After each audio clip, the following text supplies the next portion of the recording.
thanks to her, and she is selling them. Well, not necessarily that, but if you have a pair of, she'll get you a pair of Converse and draw whatever you want on them. So visit her Etsy site. She is Peregrine Paints is the name of her Etsy site. And she did give Cargill some Kick-Ass Cthulhu. Yeah, they are pretty amazing. She hasn't done shit for me yet, but Well, yeah. except for totally revamp my front yard. Yes, and so that is why I was texting you as we were sitting here. Wait, she makes shoes and she landscapes? Yes. Yeah, actually quite well on both of them. And she puts up with And Brian she puts blowing up with A.J. She Bowen? is a Jacqueline of all trades. Wow, that's pretty amazing. Well, you were talking about French movies. I want to bring up one I saw that I tend not to like French horror. I like Inside They a usually lot, drop the but ball in the end. Yeah, they usually do, or they're just totally boring. Which I actually as think fuck. is what Inside does, but a lot of people disagree. I disagree with you. I love Inside. But the one I saw, I really enjoyed because it didn't feel like a French movie in a lot of ways. It was called Last Screening. And boy, were there a lot of Who's on First jokes about that one because it was indeed the last screening of the day. Oh, that was actually a movie. Yeah, it was actually a movie. I know. People kept saying, I'm going to go people were see. saying they're going to their last screening of the day. No, he's not Now the only seating one. for the last screening, I was like, all right, great. Even though I had the ticket for it, every time they said it, I'd be like, it's over? Right. No, it was the same with your next. It's like, I'm going to your next screening. What? You're going to my next screening? No, the movie's called Your Next. Yeah, well, it's going to happen. Yeah. Even if they knew what they were talking about, they've got to throw in the Abbott and Costello routine. But you know what? This was more of a Neo Giallo, like the early Italian horror, like probably even pre-Argento, really. But like Bava? Yeah, exactly. Yeah. Where it's a murder mystery about not even a mystery, but a murder story, a young serial killer who's not some creepy Jason Voorhees or Michael Myers type. This guy looks pretty normal and he's got a normal job and all that. It's just that he really can't help himself from stabbing women to death and cutting their ears off and attaching them to pictures of famous classic celebrities in the basement of the movie house. So it's about Bo. Pretty much. Okay. No, would anybody really be surprised if we found out that Bo was doing that? Not at all. In fact, I don't even think I'd dislike him if he did that. I'd be like, it's so in character, I can't really... I'd be like, well, bitches probably had it coming. Just let me know who you did it to, and I've got a list for a few more names. For Right. But this guy is a really unassuming kind of mousy guy, runs this theater where he just plays this old Renoir film over and over again called French Can. He's just super passionate. See, about that's funny because classic Murphy film. thinks they can't. Well, maybe he should make that. I will movie. be here for the rest of the week. Why don't you just leave the puns to me? All right, that's a good idea. That's a good plan. I'll take all the blame. I was like, if you want to be the lightning rod, I'm not going to deny you that. I'm used to it at this point. We find out early on that, yes, this is his thing. He meets girls, he kills them, he cuts their ears off, and he attaches them to black and white photos of, like, Jean Harlow and people like that. Their ears? And why not their tits? Well, you think, or a vagina, something you can use again, right? You can use again. Well, I'm just trying to be practical. No, please. I'm not saying I would do that. You're like the Eagle Scout of serial killers over here. I'm not saying I would do that like now. I'm just saying if I was a serial killer, I would try and do it hypothetically. usefully. Yeah, whatever you're into, a foot, maybe, I don't know. You could use it as Tarantino were a serial killer. Sure. Or you could use it as a doorstop, come on. What are you going to do with an ear? Right. It's not good for shit. But, bitch didn't listen to begin with. Why would she listen now? As it goes... As it goes along, you find out that, indeed, he's fucked up because of shit that happened with his mom a long, long time ago. He's got this really creepy, lit-up portrait in his trophy room of his mom just glaring out. It's really bizarre. Every time they show it, I think we're about to go into, like, a John Waters film or something. It's just, I don't know, it's just that kind of weird, looks like it's not even a woman, it's a guy in drag. But, what makes this really odd is that he meets a normal girl, and they fall in love.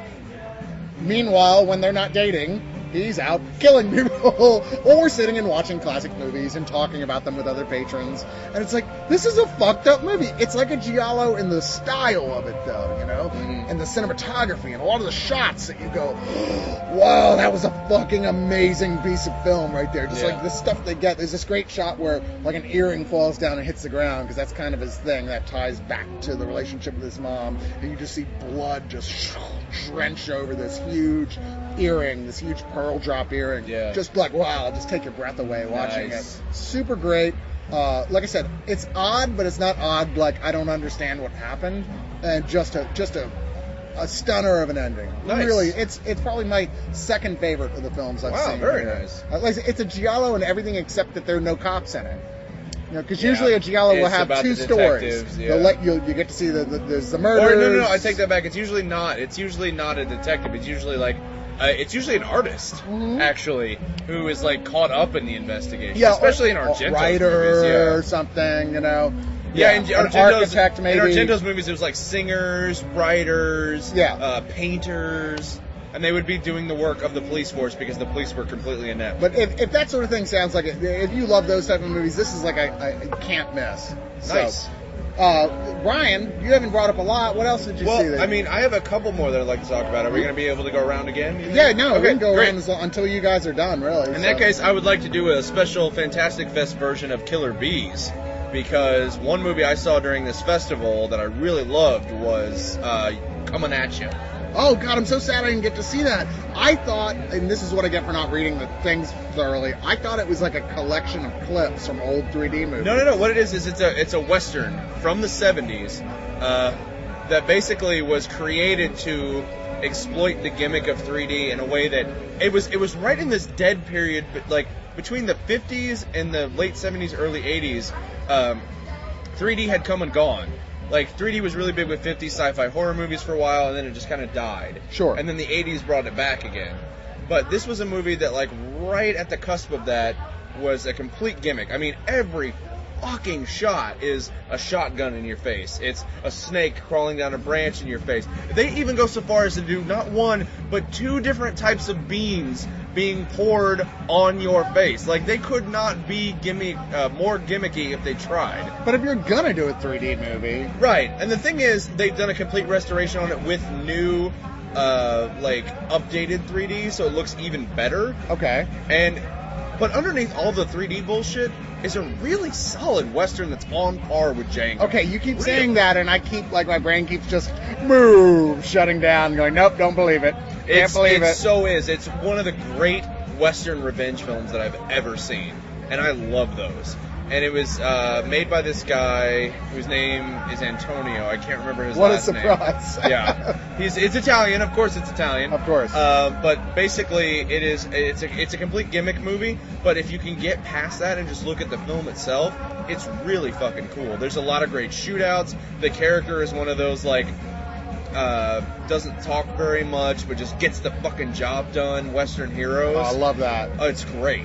It's great. Like, one coffin dragged behind him is all this is missing. Yeah, Nice. You know, Westerns are one of the few genres that I prefer that the protagonist barely has any lines. Yeah, Well, absolutely. maybe porn, but other sure. than that, yeah. Sure.